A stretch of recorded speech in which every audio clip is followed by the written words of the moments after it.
walaupun kita sudah diberikan zikir, baik zikir jahar atau zikir khafi, ternyata kita masih banyak ghaflahnya dibandingkan dengan ingatnya. Maka ghaflah kita itu adalah dosa. Sebagaimana Syekh Abdul Qadir mengatakan dalam kitab Sirrul Asrar, "I'lam wujuduka dambun." Nih, Tuhan Syekh mengatakan kepada diri kita, ingat, ketahuilah bahwasanya wujudmu di dunia ini itu adalah dosa. Adanya kita selama kita masih di dunia itu masih terus mengalir dosa kita. Kalau kita lupa kepada Allah, maka bersyukur kita menjadi murid daripada seorang wali agung yang diakui kewaliannya, yang diakui oleh para alim, para ulama, bahwa beliau adalah sebagai sultan aulia fi hada zaman, sebagai wali yang bukan hanya sekedar wali, tapi wali yang juga mursyid. Apa bedanya wali yang hanya wali tapi bukan mursyid dengan wali yang mursyid, atau mungkin mursyid yang tidak wali?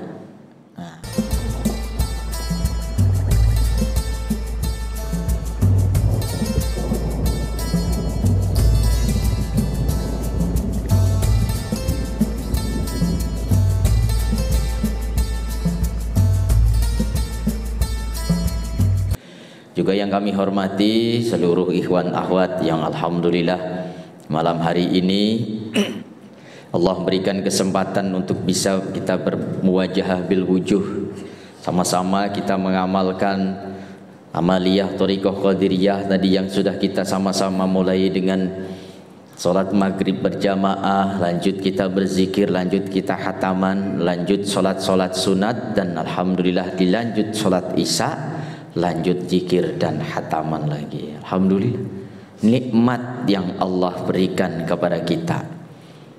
Jadi nikmat yang paling nikmat yang Allah berikan kepada kita adalah nikmatnya kita bisa beribadah. Nah, jadi nikmat di dalam beribadah adalah nikmat yang paling nikmat. Karena ternyata nikmat di dalam ibadah itu adalah bukti bahwa kita dekat dengan Allah. Jadi kalau kita ibadah kok belum terasa nikmat, itu berarti belum dekat. Nah, kalau kita beribadah terus kita merasakan nikmat di dalam ibadah itu, nah ini tujuan daripada kita belajar thariqah, diantaranya adalah supaya kita mendapatkan kenikmatan ketika kita beribadah. Maka zikir itu adalah nikmat. Zikir, kita bisa sama-sama berjamaah berzikir, mengamalkan amaliyah sesuai dengan tuntunan pangarsaaba. Ini nikmat. Bukan hanya nikmat di dunia, tapi juga di akhirat. Buktinya mana kalau kita berzikir itu nikmat? So, kalau kita berzikir lagi la ilaha illallah, saking nikmatnya, ya kan? Artinya tenang. Orang yang berzikir itu ada dalam kondisi tenang, diberikan ketenangan oleh Allah. Zikir jahar langsung berubah jadi zikir khafi, giliran zikir khafi jadi zikir jahar, nikmat. Lewong orang yang nggak bisa tidur aja harus ke dokter minta obat ini dan sebagainya. Ini dengan berzikir alhamdulillah. Mungkin bukan sering lagi kita kalau seperti itu ya. Sudah menjadi kebiasaan kalau berzikir itu kita akan menjadi ngantuk karena tenang. Jismani kita itu tenang, tidak gersang. Sampai ada nih ikhwan di sana, itu ada ikhwan yang kadang-kadang pahili jeung pagentos. Tahu bahasa Sunda ya, Pak? Pahili jeung pagentos. Begitu ilahi anta maksudi waridhoka matlubi atini mahabbataka wa ma'rifataka. Padahal ini beres salat, bukan la ilaha illallah, malah ya latif. Nah, ada yang seperti itu. Tapi inilah bagian daripada nikmat yang Allah berikan kepada kita. Jadi kenikmatan yang Allah berikan kepada kita yang paling nikmat, yang paling utama di dunia ini adalah diberikan rasa nikmat di dalam ibadah. Dan kalau kita ibadah nggak nikmat itu gersang. Ibadah baru zikir baru 3 kali sudah cari bonggol tasbihnya, ya kan gitu. Baru juga 3 kali udah dipegangin aja begini terus. Kenapa? Karena tidak ada rasa nikmat. Tapi kalau sudah ada rasa nikmat yang diberikan oleh Allah kepada kita, kita berzikir tidak lagi menghitung berapa-berapanya. Tapi kita semakin banyak berzikir, makin terasa nikmat di dalam berzikir. Apalagi nanti kalau kita zikir khafi, Masya Allah, zikir khafi itu sebenarnya nikmat banget zikir khafi itu. Tapi terkadang, ya bukan terkadang lagi, seringnya kita baru zikir khafi 1 menit 2 menit udah sayyiduna, padahal nggak mau kemana-mana. Nah, itulah nikmat kita di dalam ibadah. Nah, bagaimana supaya kita bisa nikmat di dalam beribadah? Bagaimana ketika kita melakukan ibadah-ibadah itu ada rasa ketertarikan terus, ingin mengulangi terus, haus dengan melakukan kebaikan-kebaikan, maka tidak lain supaya kita bisa merasakan nikmat di dalam beribadah, kita harus bisa beribadah dengan dohiriyah kita dan juga dengan batiniah kita. Jasad ibadah, ruh ikut ibadah, dan yang tidak kalah penting itu adalah rasa ikut ibadah. Oh, bapak-bapak kalau malam Jumat sama ibu-ibunya, ya kan, sunnah, katanya disebutnya sunnah Rasul gitu. Tapi nggak ada rasa nikmat, kira-kira gimana? Besok mau lagi nggak? Enggak kan? Tapi karena ada rasa nikmat, nah selalu ingin terus. Maka ibadah yang terbaik adalah ibadah yang dibarengi dengan adanya rasa nikmat. Maka supaya ibadah kita ada rasa nikmat, kita harus belajar untuk bisa mendekatkan diri kepada Allah Subhanahu wa ta'ala. Karena nikmatnya kita beribadah ketika kita dekat dengan Allah. Apakah kita jauh dengan Allah? Kok kita harus dekat dengan Allah? Tidak.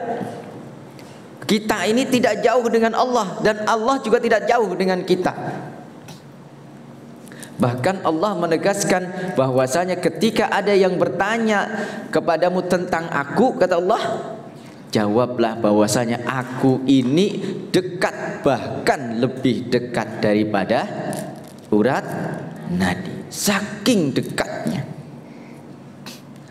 Tapi kenapa kok kita terkadang merasakan kita ini jauh dengan Allah?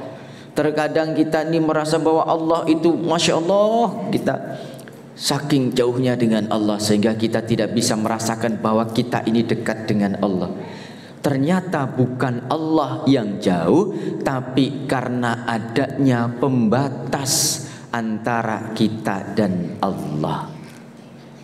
Pembatas inilah yang disebut dengan hijab, dinding tebal yang menghalangi antara kita dengan Allah. Maka supaya kita ini tidak terhalang, kita ini dekat dengan Allah dan merasakan kedekatan kita dengan Allah, maka kita harus bisa menghilangkan hijab-hijab tadi. Menghilangkan apa yang mencegah, apa yang menghalangi kita sehingga kita bisa melihat Allah Subhanahu wa ta'ala dengan mata batin kita, dengan basirah kita. Insya Allah kucing ikut ngaji deh. Jadi supaya kita bisa melihat Allah dan merasakan kedekatan dengan Allah, maka mata batin kita inilah yang harus kita pertajam. Hijab-hijab yang menutup kolbu kita inilah yang harus kita buang, yang harus kita hilangkan. Dengan cara apa? Dengan cara kita mendekatkan diri kepada Allah. Dan cara mendekatkan diri dengan Allah yaitu tidak lain adalah ketika kita bermunajat. Ilahi anta maksudi waridoka matlubi. Nah ini tujuan kita di dalam belajar thariqah, yaitu untuk mendekatkan diri kepada Allah, melangkahkan selangkah demi selangkah untuk bisa sampai kepada Allah. Jadi tujuan thariqah ini bukan supaya kita menjadi orang kaya, bukan menjadi orang sakti, bukan menjadi orang hebat, tidak. Tapi tujuan thariqah adalah supaya bisa melihat dengan mata batin kita hijab-hijab yang ada di dalam kalbu kita, sehingga setelah kita bisa melihat itu, kita akan menghilangkannya. Dan kalau itu sudah hilang, berarti kita melangkah sedikit demi sedikit menuju Allah. Maka orang-orang yang mengamalkan thariqah itu disebut sebagai murid.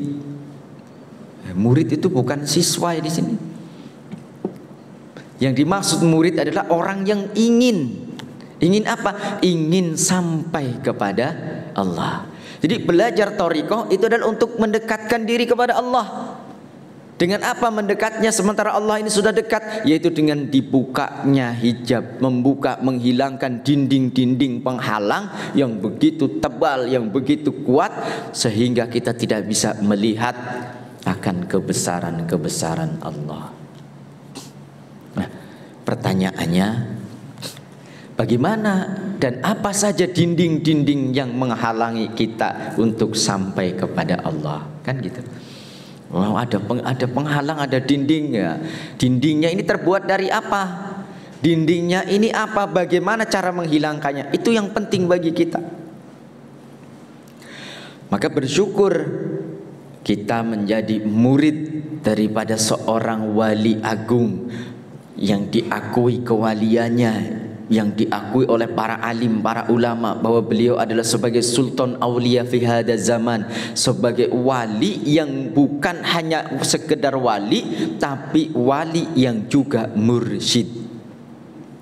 Apa bedanya wali yang hanya wali tapi bukan mursyid dengan wali yang mursyid, atau mungkin mursyid yang tidak wali? Nah, ada juga mursyid yang tidak wali. Saya berangkat ke sini tadi, nggak tahu jalan. Di jalan ada bapak-bapak nanya, "Pak, tagihan center kemana?" "Oh, belok kanan, belok kiri." Mursyid, ya kan? Mursyid orang yang memberi petunjuk, tapi bukan wali. Nah, saya bertanya, ditunjukkan, "Oh, ke sana nanti, belok kanan, belok kiri." Nah, ini mursyid, tapi bukan wali. Kalau wali itu adalah orang yang dekat dengan Allah, orang yang sudah dibukakan hijab yang menghalangi antara dirinya dengan Allah, sehingga tidak lagi ada jarak antara dirinya dengan Allah, dan ada rasa nyaman, tentram, yang semuanya dirinya ini aja difanakan kepada Allah. Itulah para wali-walinya Allah.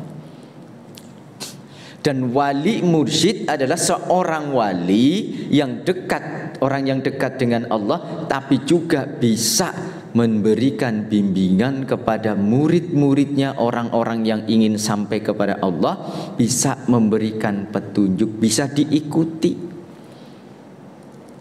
Maka yang pertama mengajarkan kita untuk bisa sampai kepada Allah itu adalah Nabi kita Muhammad sallallahu alaihi wasallam. Maka di dalam Al-Quran disebutkan bahwasanya Rasulullah sallallahu alaihi wasallam itu adalah uswatun hasanah, contoh. Maka supaya kita bisa sampai kepada Allah, tidak ada lain yang kita contoh adalah Rasulullah. Tapi kita pun tidak bisa langsung mencontoh Rasulullah karena tidak langsung bertemu dengan Rasulullah. Maka siapa yang bisa kita contoh? Yaitu orang yang bertemu dengan Rasulullah. Sudah tidak ada yang bertemu dengan Rasulullah, ada orang yang bertemu dengan orang yang bertemu dengan orang yang bertemu dengan Rasulullah. Maka inilah para wali-wali mursyid. Wali-wali mursyid, orang yang tersambung silsilahnya sampai kepada Rasulullah sallallahu alaihi wasallam. Ini yang bisa kita ikuti supaya hijab-hijab, dinding-dinding yang menghalangi antara kita dengan Allah ini bisa dihilangkan. Ini tujuan thariqah.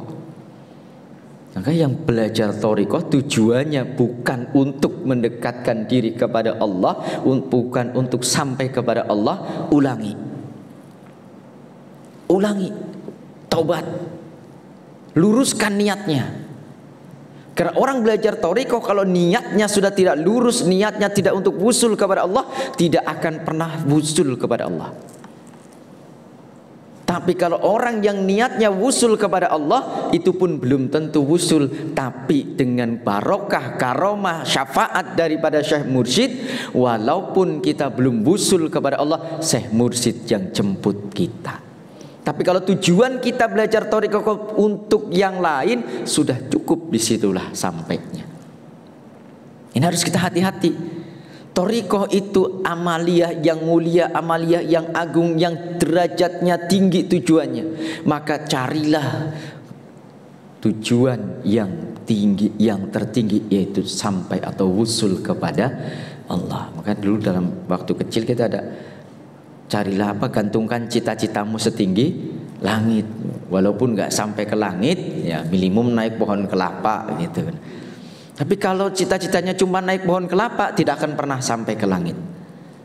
Nah, itu tujuan kita belajar thariqah harus betul-betul diluruskan supaya tidak salah niat.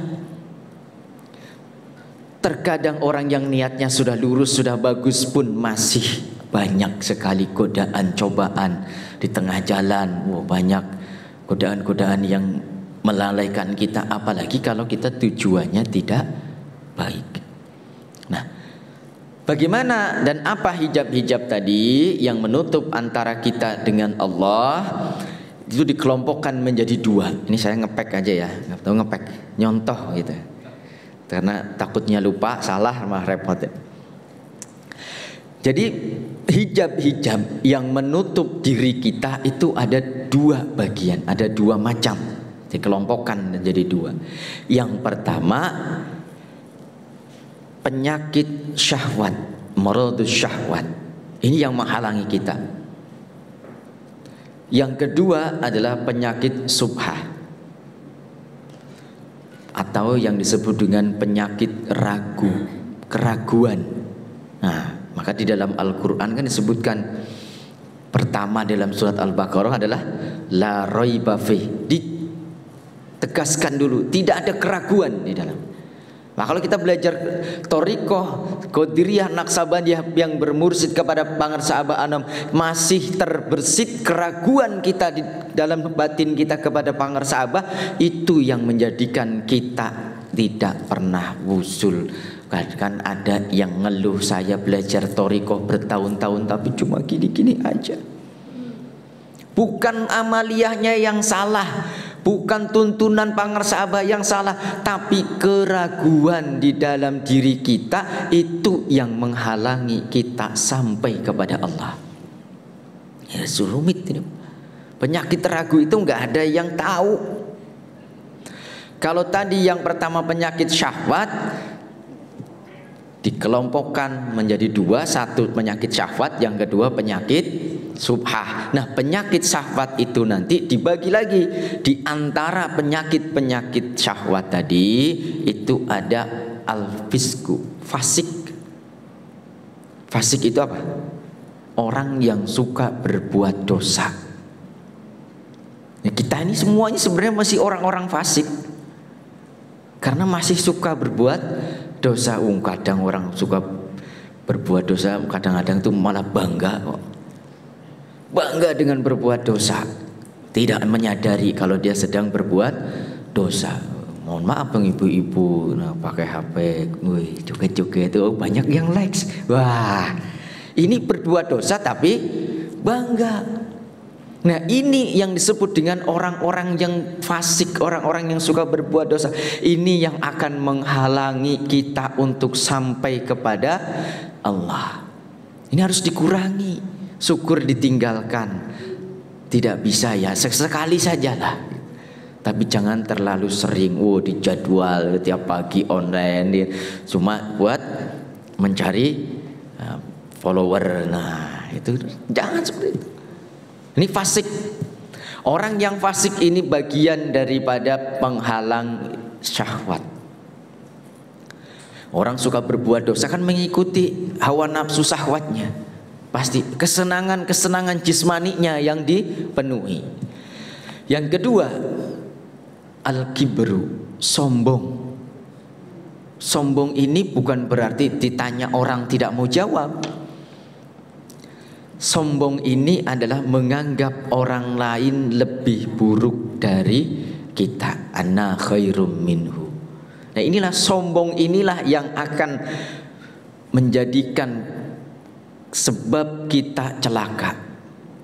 Wong yang sudah di dalam surga, udah di dalam surga, kok ada rasa kesombongan walaupun hanya kecil, itu yang akan mengeluarkan, itu menjadikan dari surga. Iblis dulunya adalah penduduk surga, tapi karena ketika iblis tadi disuruh oleh Allah, diperintah oleh Allah untuk bersujud kepada Nabi Adam alaihissalam, iblis berjawab, ana khairum minhu, khalaqtani minar wa khalaqtahu min tin. Merasa diri lebih hebat daripada Nabi Adam, sehingga merasa, oh, aku lebih baik dari Adam. Maka Allah Subhanahu wa taala melaknat. Nah, sombong, merasa diri lebih dari orang lain. Mentang-mentang sudah belajar thoriqoh, melihat orang lain yang belum thoriqoh, kamu mah belum belajar thoriqoh, saya mau udah thoriqoh. Nah, ini rasa sombong.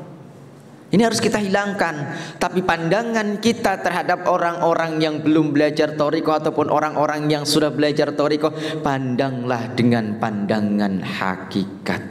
Tapi memandang diri kita, pandang dengan pandangan syariat. Artinya ketika kita memandang orang lain, anggap orang lain itu lebih baik daripada kita. Tapi melihat diri sendiri, Masya Allah, ternyata begitu banyak dosa-dosa kita. Jangan dibalik, menganggap pandangan diri sendiri dengan pandangan hakikat. Kenapa kamu nggak beribadah? Kenapa kamu nggak mau datang khataman? Nggak ditakdirkan sama Allah. Nanti kalau Allah takdirkan kan saya khataman sendiri. Nah, ini pandangannya dibalik. Ibarat orang punya golok, golok itu ada dua sisi. Satu sisi yang tajam, satu sisi yang tumpul. Kalau pegang golok, jangan yang tumpul dihadapin ke diri sendiri, tapi yang tumpul hadapkan diri sendiri, yang tajam hadapkan ke orang lain. Supaya apa? Tajamnya tidak mengenai diri kita sendiri. Kalau dibalik, ya repot. Nah, ini penyakit sombong.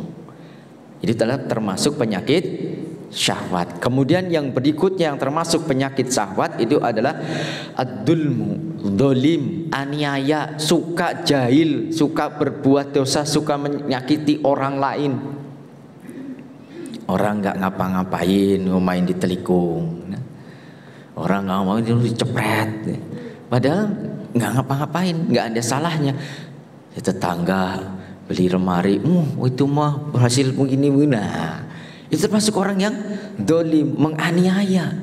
Nah, orang-orang yang seperti ini termasuk orang yang mengikuti hawa nafsu syahwat. Nah, yang berikutnya, yang keempat, penyakit syahwat itu adalah al-kadhib, bohong, apusi, melenjani, ruwing, tidak bisa dipegang omongannya, bohong, suka menjanjikan begini. Nah, itu, kalau sekarang kan ini banyak ini.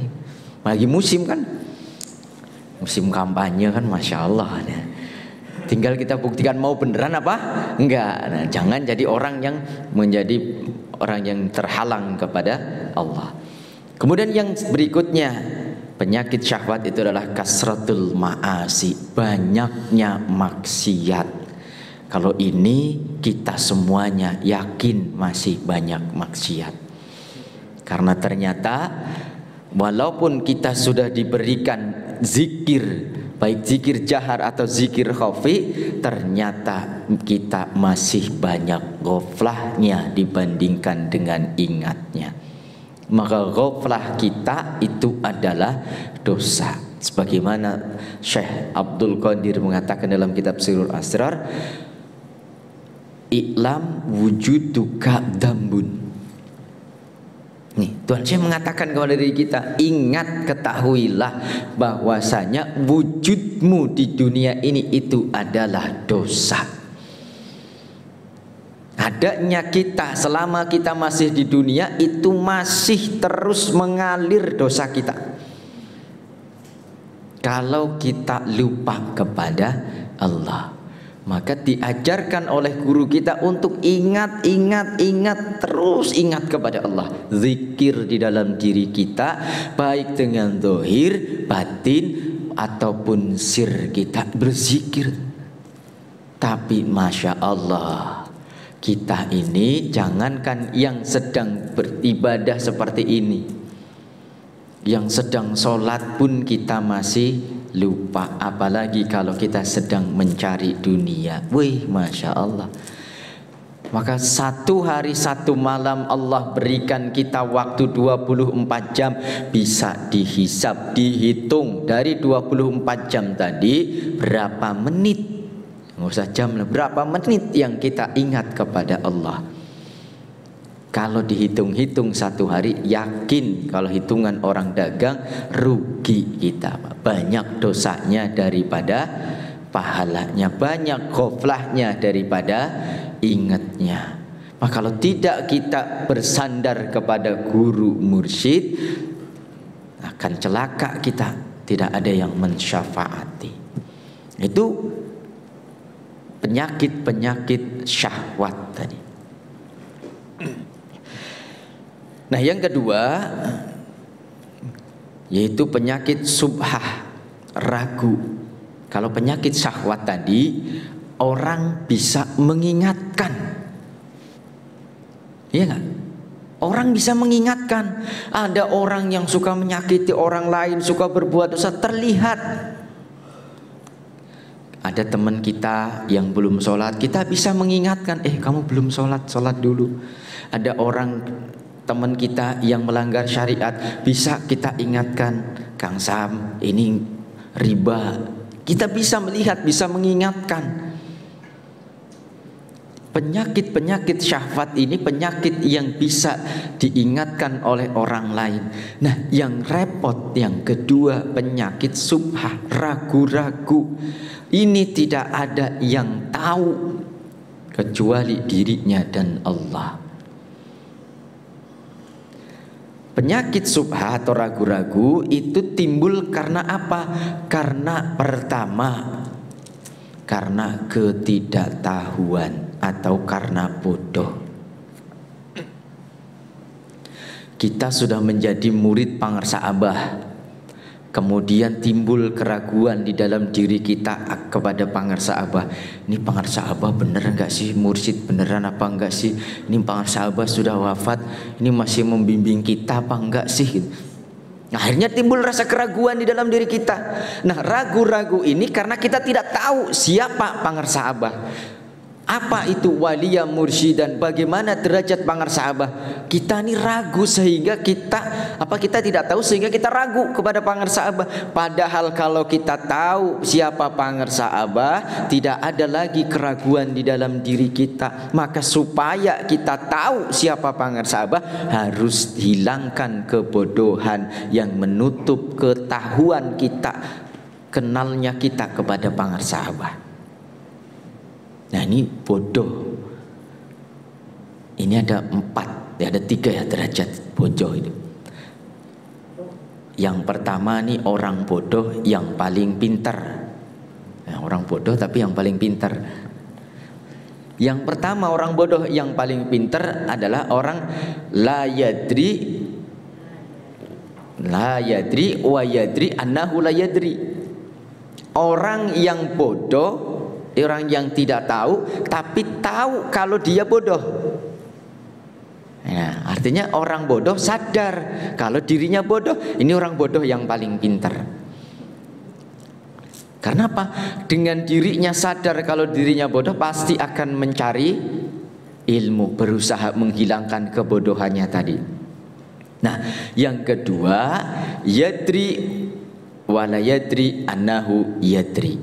Orang yang pinter, yang paham, tapi tidak paham kalau dirinya paham. Ini bisa disebut orang yang paham tapi tidak mau mengamalkan. Nah, ini termasuk orang yang bodoh. Nah, yang paling parah ini yang ketiga, la yadri wa la yadri annahu la yadri. Orang yang bodoh, tidak paham, tidak mengerti, tapi tidak sadar kalau dirinya itu bodoh. Maka inilah yang disebut dengan jahil murakkab. Bodoh yang kuadrat. Bodohnya 1 jadi 2, 2 jadi 4, 4 jadi 16. Nah, ini bodoh kuadrat, udah bodoh tapi kali-kalikan terus. Ini orang bodoh yang paling parah. Maka bagi kita mudah-mudahan termasuk bodoh tapi yang paling pinter, sehingga kita mau mencari ilmunya sedikit demi sedikit. Ini kejahilan kita yang akan menghalangi kita untuk bisa sampai kepada Allah. Hijab kita dengan Allah diantaranya adalah kebodohan. Kemudian penyakit ragu yang berikutnya adalah al-irtibab, ragu. Ya sudah jelas, ragu-ragu ini iya enggak ya, iya enggak ya. Kalau orang Jawa kebanyakan makan bruto disebutnya. Tahu bruto ya? Nah, kan keluar masuk ini. Itu artinya pagi iya, sorenya enggak lagi. Nah, itu ada keraguan, ragu-ragu. Ini yang akan menghalangi kita dengan Allah. Maka keimanan kita ini supaya tidak ada keraguan harus betul-betul diperbaharui. Maka Rasulullah SAW mengatakan, jadidu imanakum. Kaifa nujadidu imanana ya Rasulullah? Bikasrati qauli la ilaha illallah. Ini iman kita nih, bener gak sih nanti kalau kita sudah mati nanti ada surga, ada neraka, disiksa. Nah, ini ada keraguan. Keraguan inilah yang akan menjadikan kita malas. Bener gak sih kalau kita berzikir nanti ada pahalanya, nanti begini. Nah, akhirnya kita timbul keraguan, malas, dikurangi zikirnya. Lama kelamaan semakin tebal, semakin tebal. Nah, yang ketiga an-inkhiraf, ini menyimpang.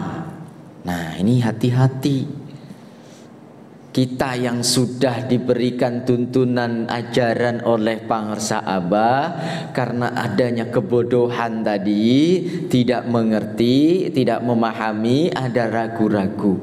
Setelah ragu-ragu, maka akan menyimpang. Sedikit menyimpang. Makin lama makin jauh, makin jauh, makin jauh. Kalau ada yang kerja di kapal, itu di kapal ada satu alat namanya apa namanya? Navigator. Nah, navigasi, alat navigasi bulat lingkaran begini. Kapal itu berjalan hanya mengikuti navigasi tadi karena tidak tahu. Kalau kita mungkin depan belok kanan, belok kiri ada rambu-rambunya. Tapi kalau di laut yang begitu luas, tidak akan terasa kalau itu belok. Nah, kita yang belajar thariqah ini seperti halnya kita berlayar di tengah lautan makrifat kepada Allah. Kalau kita berbelok sedikit saja, tidak akan terasa kalau kita sedang berbelok. Maka supaya kita ini tahu kalau kita berbelok, maka kita harus tahu tadi navigasinya. Jadi kalau navigasi itu cuma garis lurus begini, kita misalnya mau kemana, Tanjung Priok, dari misalnya Tanjung Perak, nanti akan di garis lurus. Di dalam perjalanannya pun tidak mungkin lurus terus, karena apa? Ada ombak, ada arus, kadang ke kanan, kadang ke kiri. Tapi navigasinya tadi tetap terlihat, oh kita ke kanan, berarti harus berusaha ke kiri. Dengan apa? Menghindari arus dan ombak tadi. Tinggal dikendalikan, kembali lagi, nanti ke bawah ke kiri, kembalikan lagi, terus begitu. Begitupun kita belajar thariqah tidak ada yang mulus lurus, nggak ada. Pasti hari ini semangat tuh zikir sampai 3.000, 5.000 masih kurang, terus besok Korea. Ini naik turun iman kita, kadang semangat, kadang enggak, kadang malah, kadang enggak ngelakuin, kadang pinginnya terus. Ini wajar, tapi koridornya, navigasinya harus kita pegang betul-betul. Maka navigasi ini harus kita ikuti. Navigasi inilah zikir, khataman, manakib, sholat sunat, dan tuntunan-tuntunan pangarsa Abah yang ada di dalam kitab-kitab beliau. Nah, salah satu kita meluruskan navigasi kita, ya kita datang ke Suryalaya, silaturahim, ziarah kepada pangarsa Abah, supaya apa? Ada dalam bimbingan pangarsa Abah, sehingga walaupun kita melenceng sedikit-sedikit tidak akan jauh-jauh. Berbeda kalau kita melenceng sedikit tapi kita tidak sadar, semakin lama semakin jauh sudutnya, itu semakin jauh. Yang tadinya lurusnya begini, karena kita melenceng sedikit maka terus. Nah, akhirnya tujuan yang ingin dicapai itu makin jauh. Nah, ini adalah penyakit menyimpang. Timbulnya menyimpang ada karena keraguan. Kalau sudah seperti itu, akhirnya timbul yang berikutnya, yaitu penyakit ghaflah, lalai, tidak ingat kepada Allah. Siang capek kerja, malam tidur. Jadi ini orang siang jadi apa? Siang jadi budak, malam jadi bangkai. Siangnya mencari terus, mencari duniawi terus, tidak ingat kepada Allah, jadi budak, diperbudak hawa nafsu tadi. Malamnya capek, blek, tidur. Itulah siang jadi budak, malam jadi bangkai. Nah, ini orang-orang yang lalai. Maka supaya kita tidak lalai, supaya kita tidak terbawa dengan hawa nafsu syahwat tadi. Jadi hijab tadi ada dua macam, hijab yang bersifat syahwat dan hijab yang bersifat subhah. Itu hijab yang bersifat syahwat itu termasuk golongan orang-orang yang al-maghdub, orang-orang yang dilaknat oleh Allah, orang-orang yang suka berbuat dosa, orang-orang yang sombong, orang-orang yang dolim, orang-orang suka berbohong, orang-orang yang suka berbuat maksiat.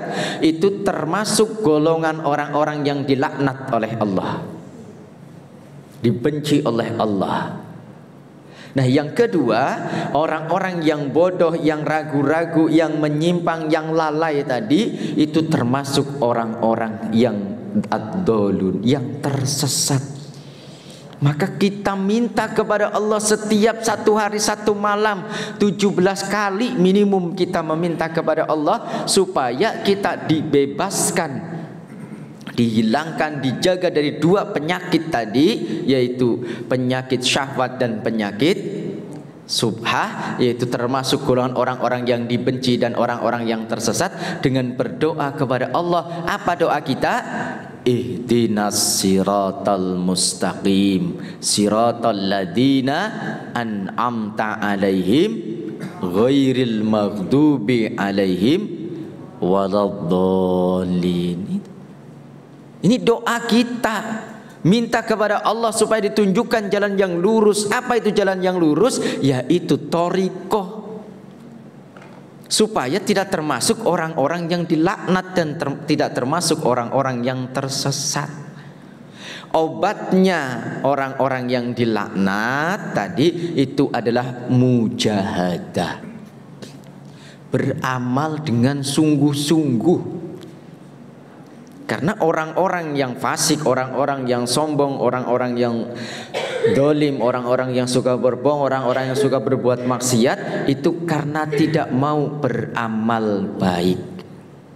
Maka obatnya penyakit syahwat itu adalah mujahadah. Mujahadah, kita berzikir itu termasuk mujahadah. Kita zikir, khataman, manakib, sholat sunat, ziarah, itu termasuk mujahadah, amaliyah, mengikuti tuntunan pangarsa Abah. Karena amaliyah itu bermacam-macam. Dan amaliyah yang paling mudah itu adalah amaliyah yang diijazahkan oleh guru, yang diminta oleh Sayyidina Ali karamallahu wajhah. kepada Rasulullah sallallahu alaihi wasallam ketika Sayyidina Ali meminta kepada Rasulullah, "Ya Rasulullah, dullani ala aqrabi tariqi ilallah wa azhalaha fil ibadah wa afdalaha indallah." Ya Rasul, tunjukkan kepada kami, tunjukkan kepadaku, kata Sayyidina Ali, jalan yang paling cepat untuk sampai kepada Allah, yang paling mudah di dalam pelaksanaannya, tapi paling utama di sisi Allah. Apa kata Rasulullah? "Ya Ali, alaika bi mudawamati dzikrillah." Maka ini amaliyah yang diberikan oleh guru kita, amaliyah yang paling mudah, paling cepat, paling utama di sisi Allah, yaitu zikir jahar dan zikir khafi. Entos dahar kakarak ngopi gitu. Ini zikir kita, Masya Allah, amaliyah yang paling utama, yang paling mudah. Mujahadah untuk hijab-hijab yang bersifat syahwat tadi. Nah, yang kedua, yang termasuk golongan orang-orang yang tersesat, ini obatnya adalah ilmu. Jadi jangan sampai kita, wah cukup, kita sudah thariqah, yang penting amaliyahnya, ilmunya tidak mau dicari. Ini tidak akan pernah mendapatkan nikmatnya amaliyah tadi. Karena apa? Tidak tahu ilmunya. Buah-buah tidak sah. Atau buah-buah, jangan-jangan malah amaliyahnya tidak sah. Karena Pangersabah kan di dalam kitab Miftahus Sudur memberikan syarat di dalam kita berzikir. Syaratnya ada 4, yang 1 sudah terlewati, maka beliau hanya mencantumkan 3. Syarat yang pertama yaitu bi irsyadil mursyid, harus mendapatkan petunjuk guru, mendapatkan talqin zikir. Maka syarat yang berikutnya yaitu bi wudu'in tamin, wudu yang sempurna. Artinya bukan berarti kita yang penting zikir, wudhu mah belakangan, atau wudhunya asal-asalan, enggak. Tapi wudhu yang sempurna artinya kita harus belajar ilmu syariatnya, belajar terus menyempurnakan amaliyahnya. Kemudian baru yang kedua, yang berikutnya syarat zikir adalah bidurbin syadidin wa bi sautin qawiyin. Syarat mutlak untuk bisa dianggap berzikir yaitu biwudu'in tamin. Artinya perkara yang menjadikan satu perkara itu sah, berarti itu perkara wajib. Satu perkara yang menjadikan satu perkara yang wajib itu menjadi sah, itu hukumnya pun wajib. Artinya kita belajar mencari ilmunya, itu pun hukumnya wajib. Alhamdulillah di sini rutin setiap malam Jumat ada kajian, ada amaliyah. Ini sesuai dengan tuntunan Pangersabah, ilmu amaliyah, amal ilmiah. Ilmu amaliyah yang kita kaji, ilmu yang bisa diamalkan, yang memperkuat amaliyah kita. Tapi amalnya pun harus ilmiah, artinya ada dasarnya. Amaliyahnya sudah diberikan tuntunannya, tinggal kita cari ilmunya. Dengan ilmu dan amal tadi, maka hijab kita antara kita dan Allah itu akan dicabut, dihilangkan sedikit demi sedikit, sehingga kita bisa wusul kepada Allah, sampai kepada Allah. Nah, mudah-mudahan kita semua termasuk orang-orang yang diwusulkan oleh Allah Subhanahu wa taala melalui barokah, karomah dan syafaat dari Pangersabah Anom. Amin ya Allah ya Rabbal alamin. Nah, mungkin itu ya.